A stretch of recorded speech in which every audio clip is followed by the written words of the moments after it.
আজকে ক্লাসে আমরা আলোচনা করবো মাইক্রোসফট এক্সেলের ফর্মুলা এবং ডাটা টাইপ। ফর্মুলা ডাটা হলো আমাদের কোডিং এর যে সকল সূত্রগুলো আছে, ওই সকল সূত্রগুলো শুরুতে দেখতে পাচ্ছেন insert function. Insert function click করলেই আমরা আমাদের এখানে অনেকগুলো কোড পাবো, যেটাকে আমরা সূত্র বলি। যেমন sum, average, if, hyperlink, count, maximum, এগুলো যেগুলো আমাদের যেগুলো থেকে আমাদের মোটামুটি দরকার হয়, মানে রেগুলারলি আমাদের যেটা লাগে সেগুলোকে আলাদাভাবে করা হয়। Sum, average, count number, maximum, minimum, more function, এগুলো। এখন দেখেন,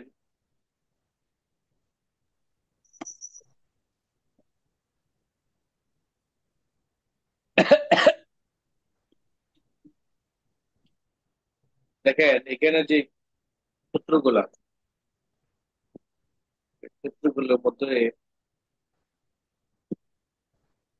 আমরা এমন কিছু কাজ করি, সেই কাজগুলো আমাদের মাঝে মধ্যে লাগে। আবার এমন কিছু কাজ করি যে কাজগুলো আমাদের সবসময় লাগে। সবসময় যে সকল কোডগুলো সাধারণত আমাদের লাগে সেগুলো হলো sum, average, count number, maximum, minimum. এগুলো কি? যেমন আমার এই জায়গার মধ্যে সমান সমান দিয়ে যদি আমি লিখি সাম, সাম কোড দিয়ে যদি আমি শুরু ঘরটাকে এবং শেষ ঘরটাকে ব্র্যাকেটের মধ্যে দিয়ে তিনটা বাটন প্রেস করি, তখন আমি পাচ্ছি হলো 1400 টাকা। কোয়ান্টিটির মধ্যে 1400, কোয়ান্টিটি 1400 পিসের একটা অর্ডার।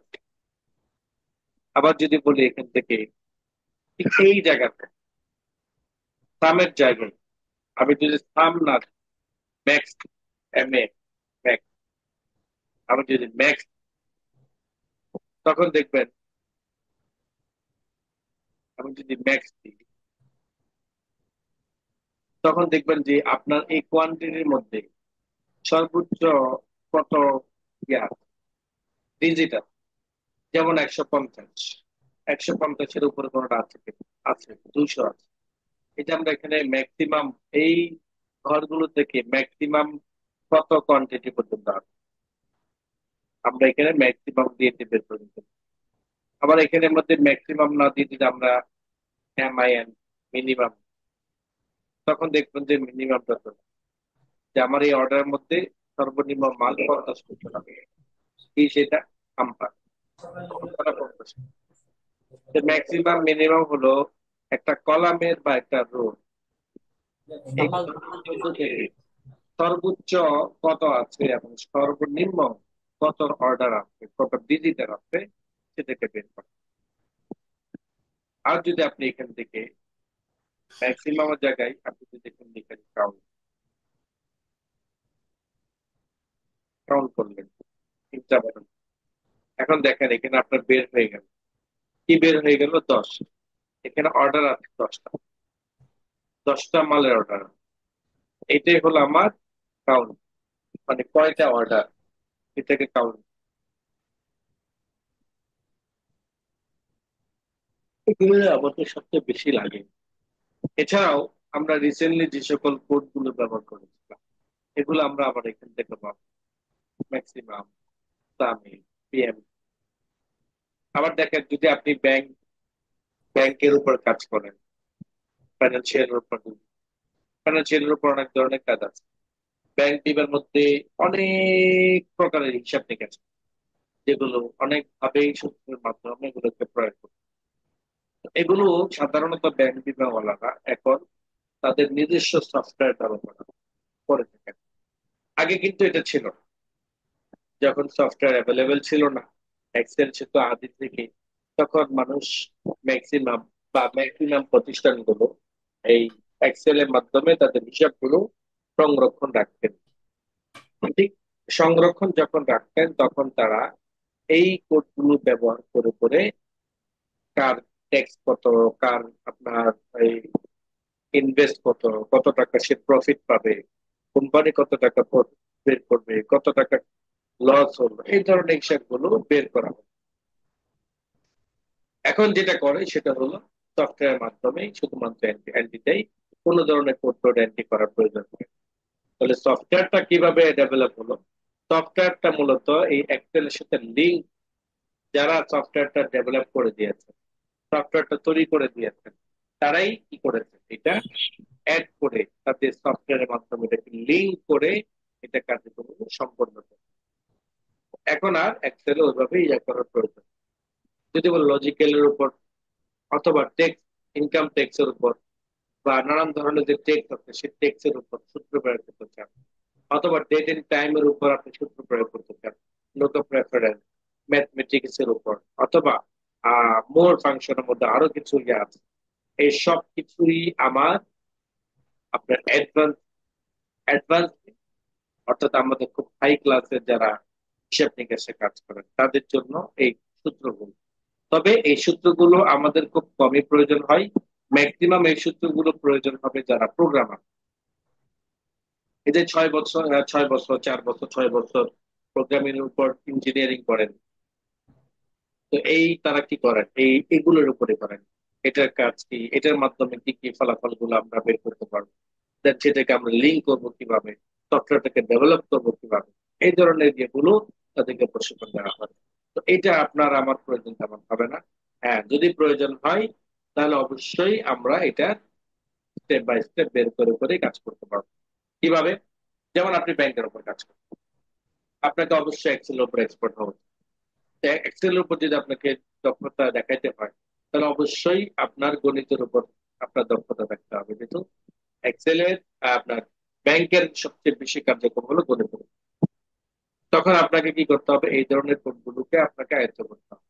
এর জন্য আপনাকে 6 মাস 1 বছর কিছু শুধু স্পেশাল ভাবে এক্সেল এর উপর কোর্স করে ওই কোর্স গুলো আপনি তখন করে নিতে পারেন, যেটাকে আমরা আহ যেমন আমাদের ট্রেনার যে প্রোগ্রাম গুলো বা প্রশিক্ষণ গুলো আছে, বিএড, এমএড, এই ধরনের কিছু প্রশিক্ষণ থাকে যেগুলোর মাধ্যমে নানান ধরনের অ্যাকাউন্টিং এর উপর প্রশিক্ষণ দেওয়া হয়। তো সেই প্রশিক্ষণের মধ্যে আপনাকে এই ধরনের এক্সেলের এই প্রোগ্রামটাও প্রশিক্ষণ দিয়ে থাকেন। এরপর আসেন হলো নেম ম্যানেজার। নেম ম্যানেজার মানে হলো, যেমন আমি এখানে টাইপ করেছিলাম অমুক ঘর থেকে অমুক ঘর, এই যে কাজটা করেছিলাম, এই কাজটাকে যদি আমি শুধু এতটুকু দিই, যেমন মার্ক, মার্ক করা, এটাকে যদি আমি করে রাখি, তা আমাদের অনেক সময় দেখা গেছে একই কলামের এক এক সময় এক এক রিপোর্ট বের করতে হয়। কখনো যোগ ফলে বের করতে হয়, কখনো ভাগ করে বের করতে হয়, কখনো এটাকে মাইনাস করে বের করতে হয়। যেটাই করেন না কেন, সেটার পুরোটাকে এই যে আমি লিঙ্ক তৈরি করলাম, মানে বি2 ক্লোন বি11 লিখেছিলাম, এটাকে যদি আমি এইভাবে না করে যদি এটাকে আমি যদি এইভাবে না করে যদি আমি নেম ম্যানেজারের মধ্যে অ্যাড করে রাখি, তখন এটা আহ, যে কাজে আমি করি সেই কাজটাই করবো। যেমন ডিফারেন্ট নেম, এখানে আমি একটা নাম দিয়ে দিলাম, যেমন বি কলাম, বি কলাম দিলাম। এবং এইখান থেকে আমি ঘরটাকে মেনশন, এটা আমার যে মেনশন অপশন আছে, মেনশন অপশন যখন থাকবে আমি এখান থেকে মার্ক করি, মার্ক করে দেওয়ার পর আমার মেনশন আপনাকে আপলোড করে আমি ওকে বাটন প্রেস করলাম,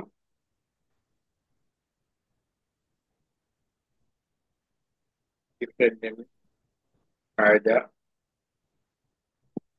ঘরটাকে আমরা সিলেক্ট করে নিলাম। এবার আমরা ওকে বাটন। এখন দেখেন আমি যখন এখানে সমান সমান দিব, সমান সমান দেওয়ার পরে আমি কি করতে চাই, ম্যাক্সিমাম বের করতে চাই, যে আমি এক্স ম্যাক্স দিলাম।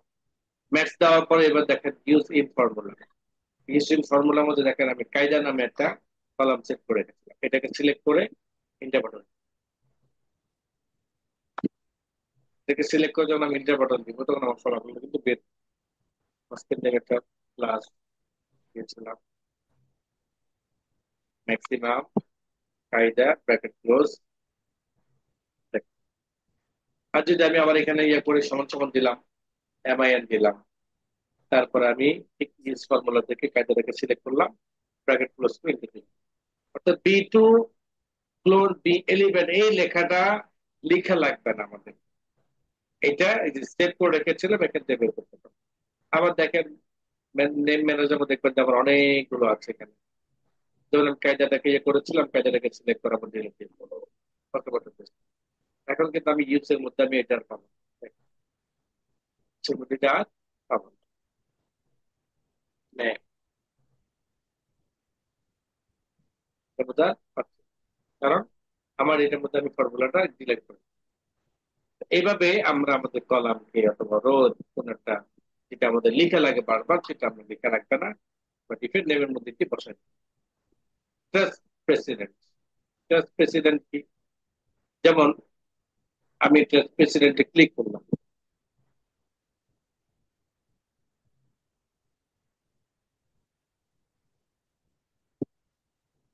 ট্রাস্ট প্রেসিডেন্টে ক্লিক করলাম, অথবা ট্রাস্ট ডিপেন্ডেশনের মধ্যে আমরা ক্লিক করলাম। তো আপনাকে দেখাবে মূলত এই যে এই ঘরের সাথে কোন কোন ঘরের সম্পর্ক। যেমন এই দুটোর সাথে সম্পর্ক হইয়া ফলাফলটা না হয়েছিল, এটা আপনাকে দেখাবে। এটা কি আপনাকে দেখাবে? কে দেখাবে? Test dependent. আবার এটা থেকে আর কোনটার সাথে সম্পর্ক গিয়েছে সেটা আপনাকে দেখাবে। মানে আমরা যে এক্সেলে কাজগুলো করি, সেই এক্সেলে কাজগুলো একটার সাথে তো একটা সম্পর্ক করে করি। যেমন এখানে আমি এই দুটোর সাথে যোগফল মানে গুণন করে ফলাফলটা এখানে এনেছিলাম। আবার এই ঘরের সাথে আমার এই টোটাল ঘরের মধ্যে সাথে সম্পর্ক আছে।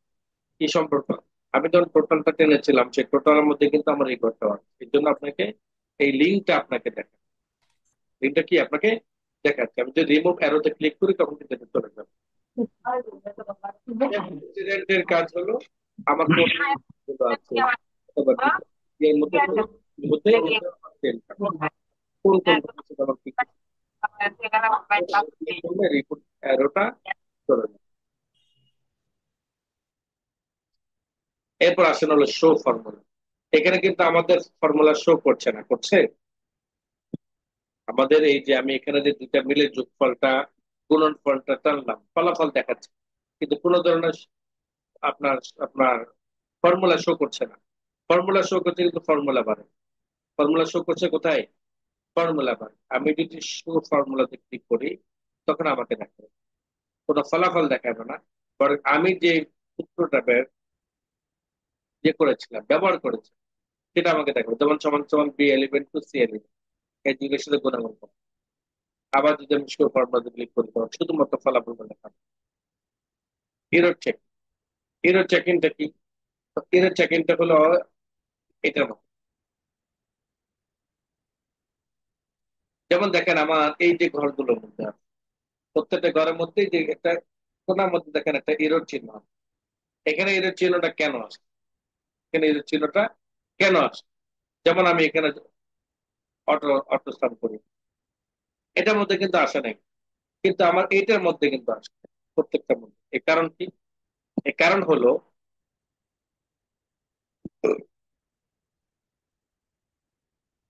দেখেন এরর চেকে যখন ক্লিক করবো তখন আমাকে দেখাবে নেক্সট।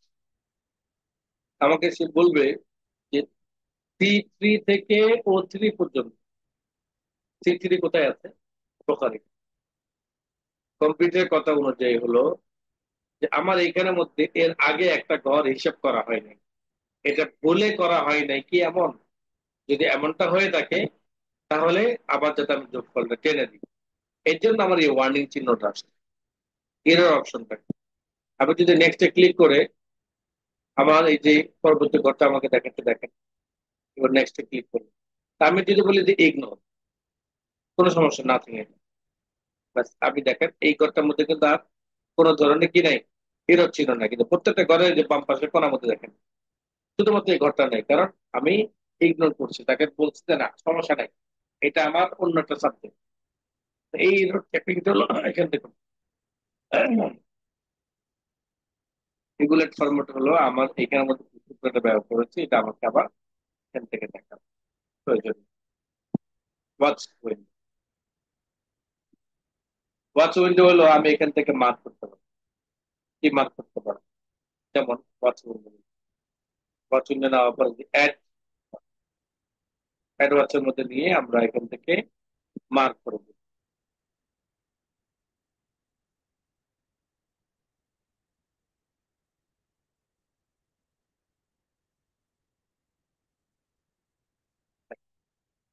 এখান থেকে আমরা কিছু মার্ক করেছিলাম, এখানে আমরা দেখাচ্ছি ভ্যালু দেখাচ্ছে 82 লেখা হয়েছে না 95 লেখা হয়েছে, এইটা আমার বাছবিতে লেখা প্রয়োজন।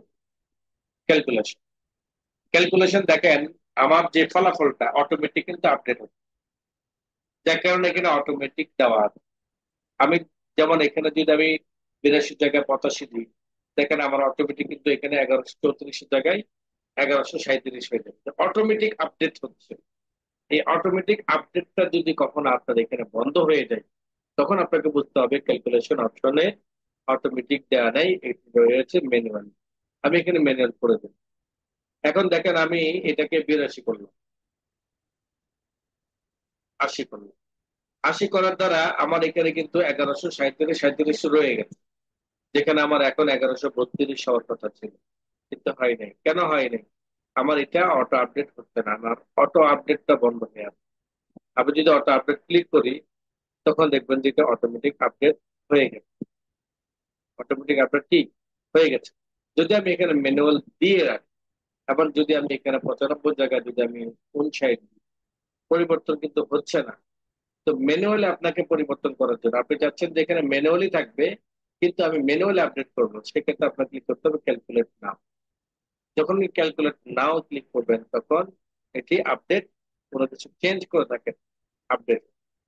আর যদি অটোমেটিক দিয়ে রাখেন, তাহলে তো অটোমেটিকই হবে, কোনো সমস্যা। ক্যালকুলেট শিট, আপনি কি এই শীটটার মধ্যে ক্যালকুলেট করতে চান, নাকি আপনার পুরো প্রোগ্রামটার মধ্যে চান? সেটা আপনি এখান থেকে দিয়ে দিতে পারবেন। এটা হলো এই ক্যালকুলেশন অপশন, হলো আমার যে এখানে ক্যালকুলেট গুলো করা হয়, সেটা ম্যানুয়ালি করবে নাকি অটোমেটিক হতে থাকবে, সেটাকে সেটিং করা বা এই কমান্ডটা দিয়ে। এটা হলো আমাদের ফর্মুলা মেনু। তো ফর্মুলা মেনুর মূলত আমাদের কাজগুলোই হলো সূত্রের কাজ, ফর্মুলার কাজ। ফর্মুলা পরে রয়েছে আমাদের ডাটা। এখানে এই যে এখানে 4-5টা দেখতে পাচ্ছেন, এই 4-5টা মূলত হলো আমাদের পেজ। 4-5টা কি আমাদের পেজ। কি ধরনের পেজ? মূল দেখা গেছে আমাদের কখনো কখনো আমরা অ্যাডজাস্ট করি, অ্যাডজাস্ট কখনো ওয়েবসাইট থেকে, কখনো টেক্সট ফ্রম ফাইল থেকে, এগুলো আমরা অ্যাডজাস্ট করি। ফ্রম টেক্সট, ফ্রম টেক্সট আমার টেক্সটের কোনো ইয়ে আছে কিনা, যেমন এখানে দেখা যাচ্ছে হোটেল রেট, অথবা আরো নিচের দিকে দেখবো যে হোটেল রেট ক্লিক করলাম, ইম্পোর্ট ক্লিক করলাম। আমি যখন হোটেল রেট ক্লিক করবো, ইম্পোর্ট ক্লিক করবো, দেন আমি যদি এই মুহূর্তে নেক্সটে ক্লিক করি, নেক্সটে ক্লিক করি, ফিনিশ ক্লিক করি, ওকে বাটন প্রেস করি, তখন দেখবেন যে আমার ওই যে ইয়ের মধ্যে, আমার এখানের মধ্যে যা ছিল এই টেক্সট এর মধ্যে, সবকিছু আমার এখানে কপি হবে। আবার দেখেন, যদি আমাদের অন্য কোনো সোর্স থাকে, সেই সোর্সের মাধ্যমে আমরা এখানে অ্যাড করতে পারবো। আবার অ্যাডজাস্ট কানেকশন, অ্যাডজাস্ট কানেকশনটা কি? সেটা হলো আমি যদি ওই হোটেল রেটের যে ফাইলটা, সেই ফাইলটার মধ্যে কোনো কিছু পরিবর্তন করে থাকি, সেই পরিবর্তনটা করে থাকলে আমি এখান থেকে ফাইলটি লিঙ্ক ক্লিক করে আবার ওপেনের মাধ্যমে এটাকে আমি অ্যাডজাস্ট করতে পারি। আর যদি রিফ্রেশ অল ক্লিক করি, তো ওই জায়গার মধ্যে পরিবর্তন করলেও আবার ফাইলটাকে সিলেক্ট করে দিব, দেন ইম্পোর্ট ক্লিক করলে আবার ফ্রেশ হয়ে যাবে। তো এইভাবে আমার রিফ্রেশ অল এর কাজগুলো করা। আসলে হলো কানেকশন সেম, মানে এই যে রিফ্রেশ, আমি কোনো একটা কানেকশন যেটা করবো ফাইলের সাথে, সেই ফাইলের সাথে আমি এখানে রিমুভ করে দিলাম, দরকার নেই। এটা আমি রিমুভ করে দিলাম, দরকার নেই। এই ফাইলটা আমি অ্যাটাচ করেছিলাম, সংযোগ করেছিলাম, এই ফাইলটা আমার কানেকশনের মধ্যে দেখাবে। শর্ট সম্পর্কে আমরা বিস্তারিত আলোচনা করেছি। আর আসলে text to column, text to column মানে হলো, যেমন আপনার এখানে লিখেছেন আকরাম উল্লাহ, আকরাম উল্লাহ যে আপনি লিখেছেন, আপনি যে টেক্সট টু কলাম ক্লিক করেন, এবার নেক্সটে ক্লিক করার পরে যখন আবার নেক্সটে ক্লিক করবেন, তখন আপনাকে দুইটা কলাম দেবে,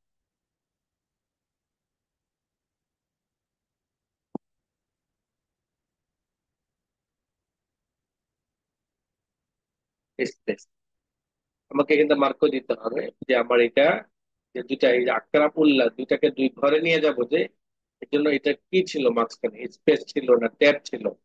স্পেস ছিল। আমি একটা স্পেস, আকরামের পর একটা স্পেস দিয়েছিলাম, এরপর উল্লাটা লিখেছিলাম। তো উল্লাটাকে আরেকটা ঘরে সি এর মধ্যে নিয়ে আসতে চাই। এর জন্য আমাকে স্পেসটা একটা মার্ক করে নেক্সট ক্লিক করার পর ফিনিশ ক্লিক করতে হবে। তখন দেখবেন যে এটা আলাদা, এটা আলাদা। কিছুক্ষণ আগে কিন্তু দুইটা একই ঘরে ছিল, এখন কিন্তু আলাদা। এরকম কিছু কাজ আমাদেরকে কখনো কনভার্ট করতে হবে। এই কনভার্টটা আমরা কলাম থেকে করতে পারবো। যদি বলেন যে আমার এখানে ডুপ্লিকেট রয়েছে, তো ডুপ্লিকেট যতগুলো নাম্বার আছে, নাম আছে, এগুলোকে যদি আপনি ডিলিট করে ফেলতে চান, তাহলে আপনাকে কি করতে হবে?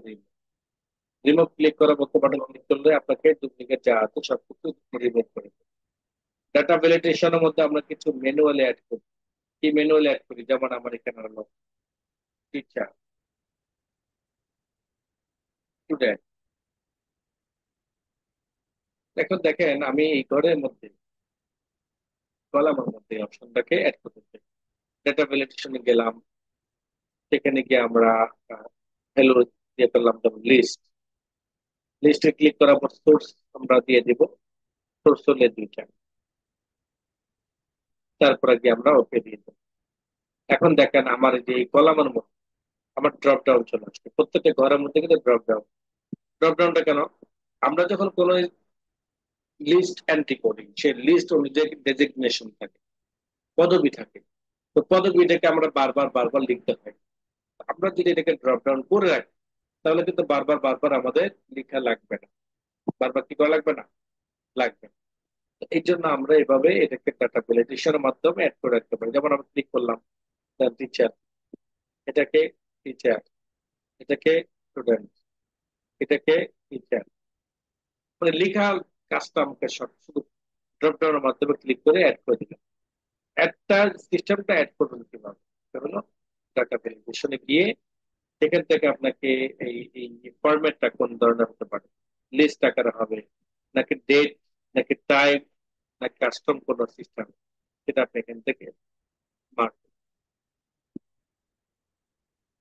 রিমুভ ডুপ্লিকেট তো বুঝতে পারলেন। আহ তারপর আসলে আমাদের গ্রুপ, গ্রুপ এগুলো আমাদের প্রয়োজন নেই আসলে। এই যে কলামগুলোকে গ্রুপ করা, কলামটাকে আনগ্রুপ করা, সাব টোটাল করা, এগুলো আমাদের প্রয়োজন হবে। গ্রুপ, আমার এই কয়টা ইয়ে কলাম গ্রুপকে আমি গ্রুপ করতে চাই। এই গ্রুপ রো করবেন না কলাম করবেন না, আমি রো করতে চাই, ওকে দিলাম বাস। এই কয়টা হলো গ্রুপ হয়ে গেল। আমি এটাকে এখন আনগ্রুপ করতে চান, গ্রুপ। এগুলো আমাদের দরকার হয় না, আমার লাইফে কখনো লাগে না। আপনি এই পর্যন্ত যতটুকু পর্যন্ত গ্রুপ করেছেন, এটাকে আনগ্রুপ করে নিন, প্রশান্ত গ্রুপ, এগুলো আমাদের লাগবে না। তো এই ছিল আমাদের মূলত এক্সেল প্রোগ্রামের কাজ। তো এক্সেল প্রোগ্রামের মাধ্যমে মূলত আমরা হিসাব নিকেশের কাজগুলো করতে পারি। যে বিষয়গুলো আমরা জেনেছি সেটা হলো আমাদের বেসিক। আর বেসিকটাই আমাদের ম্যাক্সিমাম অপারেটরদের লাগে। অ্যাডভান্স যেগুলো আছে সেগুলোর জন্য চর্চা থাকতে হয়। আর এই চর্চা যাদের থাকে না, তারা কিন্তু ভুলে যায়। আর এই চর্চা শুধুমাত্র তাদের থাকে যারা এই সেক্টরে বা এই সেকশনে কাজ করেন। তো এইটার উপর, মানে অ্যাকাউন্টস এর উপর যদি আপনি কাজ করেন কখনো, তাহলে অবশ্যই যে সকল যে আলোচনাগুলো আমরা আপনাদের জন্য করেছি, এটাকে আপনি প্রচুর পরিমাণে একটু রিসার্চ করবেন বা রিহার্সাল করবেন বা প্র্যাকটিস করবেন। তাহলে কি হবে? আপনার হাত ক্লিয়ার হয়ে যাবে। দেন যে কোনো নতুন জিনিস আপনি নিজে নিজে ক্রিয়েট করতে পারবেন। একটা জিনিস যে আপনি নানান ধরনের কাজ করবেন, আপনি অহরহ এক্সেল দিয়ে এত এত কাজ করতে পারবেন, আপনি ভাবতে পারবেন না। তো সব কিছুই কিন্তু আপনার হাতের কাজ, কিন্তু এই বেসিকের উপর। বেসিকটাকে অ্যাডভান্স করে কিভাবে করেছে? এই যেমন আপনাকে কোড দেখিয়েছিলাম, এই একটা কোড নানান ভাবে প্রয়োগ করে নানান ফরম্যাট তৈরি। তা আপনিও যদি এটার উপর কাজ করেন, প্র্যাকটিস করেন, দেখবেন যে আপনি এই ধরনের কাজগুলো সম্পন্ন করবেন। এই ছিল আমাদের এক্সেল প্রোগ্রামের কাজ। আমাদের ঈদের পরে ক্লাসে ইনশাল্লাহ আলোচনা হবে আমাদের মাইক্রোসফট পাওয়ার পয়েন্ট, মাইক্রোসফট